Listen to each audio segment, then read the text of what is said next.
But they never tell you what's the probability on the other side. What's the probability that it is supernatural? You got to calculate that as well. And compare them, And right? compare To have an honest. only if you compare to, because they're highly low probability events that occur every day. I like to use the example of an individual like yourself, or myself.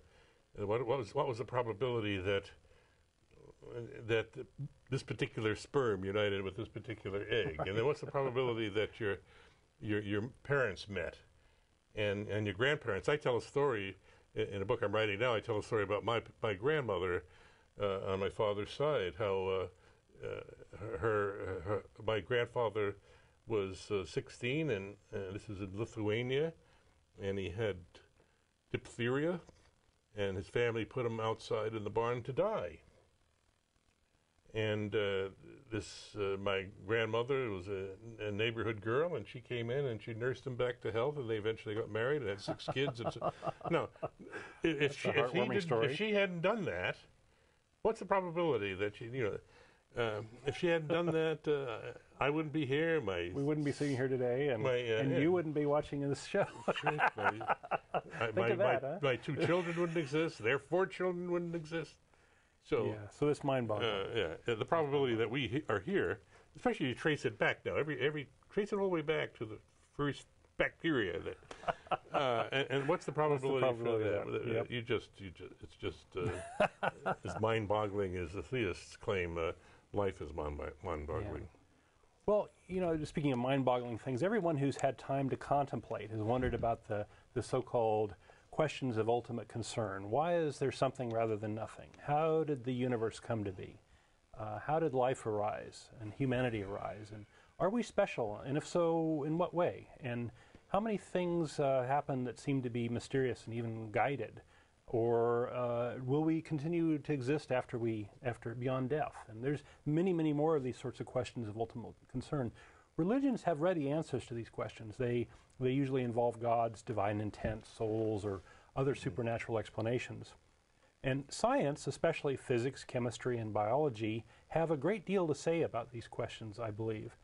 And not every discipline has every answer or has even a simple and emotionally satisfying answer to these questions the way religions do. But as a physicist, can you talk a little bit about what physics has to say about some of these questions and maybe how physics might answer some of these questions? Yeah, sure. I mean, this has been a major theme of several books of mine, because this is the way the argument goes. First of all, you start with the argument from design, where most people who are believers, if you ask them to give a scientific reason why they believe, and they say, well, how could all of this have come about naturally? All this complexity that we see around us, how could all of this come about naturally? And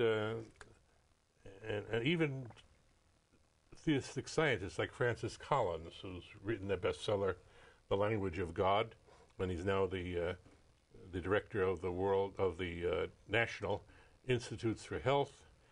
He writes in his book, many times in his book, he says, I can't see how it could have come about naturally, so it must have been God, and that's why I believe in God. Well, that's what's called the argument from ignorance. If you don't know how something comes about, that doesn't necessarily mean that it had to come about by some supernatural means. It's not evidence for the claim. Right? And this is especially true of people outside of science who don't know much science, and since they don't understand the science, evolution, for example, is something that the majority of people in this country still don't believe in. And why don't they believe in it? Well, of course, they don't believe in it because they've been told that it disagrees with the Bible, but they also don't have the scientific background to follow some of the arguments.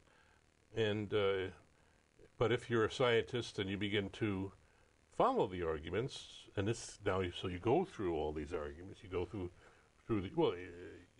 let's even start at a higher level, at the brain. How does the brain think? How can matter think? That's another common question. Mm-hmm. It's one that I spent a lot of time in the book. How can matter think? It's supposed to be, again, you convincing theistic argument that you can't imagine how matter can do complex things. Well, it turns out that computer programs can do all kinds of complex things, and including writing poetry that an English professors can't distinguish from the real thing. So we have once you look into the facts, you find that you have plausible explanations, natural explanations for everything that we observe, from the brain to life, how life was organized. We don't know exactly how life was first formed, but we don't have any reason to assume. We got lots of theories, plausible theories for that. Someday we'll find out how it happened. And this goes right on to the universe, to the so-called creation of the universe. It's assumed that people say, how could that have happened without a designer, without a miracle? And the point is, we do have many ideas that are consistent with all of the known principles of physics and cosmology, of how the universe could have come about naturally. I write about them in my books. I have a book called The Comprehensible Cosmos, where I work out one of the scenarios, a scenario due to Stephen Hawking and one of his collaborators, of how the universe could have come about as a tunneling process, a quantum tunneling process from a prior universe. And quantum tunneling is a process that is well established. We've known about it for 50 years.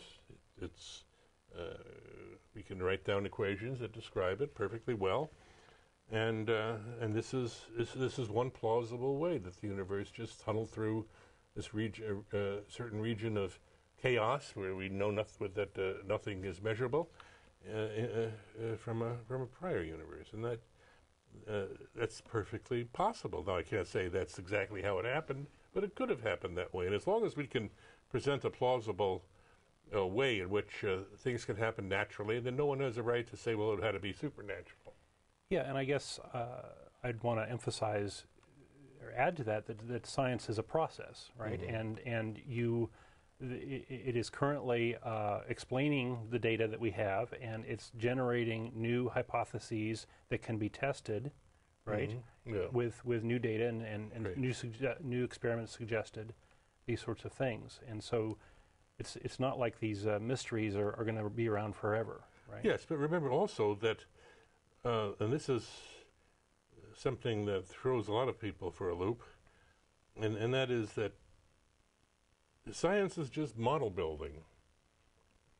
It's a human enterprise, and the concepts of science, such as space and time and matter and neutrinos and quarks and all those things, they are human inventions. And whether they really exist out there or not, we don't know.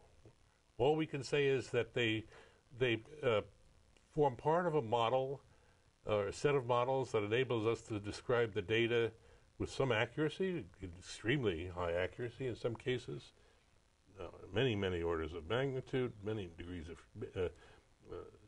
of digits of accuracy, and but never will we be able to know what that ultimate reality behind things is. We think there has to be something, otherwise everything would be kind of random. Otherwise we could control everything with our own minds, which is a topic that I talked about in Quantum Gods, the claim that our minds can control reality. It doesn't. It just doesn't. I can't make reality what I want it to be. You can't make it what you want it to be. So whatever it is, it's out there, and we have to deal with it. But our explanations of it, our descriptions, are our descriptions. It's like a photograph that we've taken with our own camera. That's not the reality. That's just a picture of the reality. But you have to add a caveat whether or not those descriptions are any good, right? And you've given one example of why they're good, is that they predict various things, right? They can predict various things. Sure. The whole point of the scientific modeling process is to come up with some predictions that you can then test, and they have to be risky predictions, not the prediction that the sun is going to rise tomorrow. That's of no use. But predict that the sun is not going to rise tomorrow, then and that's a risky prediction. You can something that might be counterintuitive, or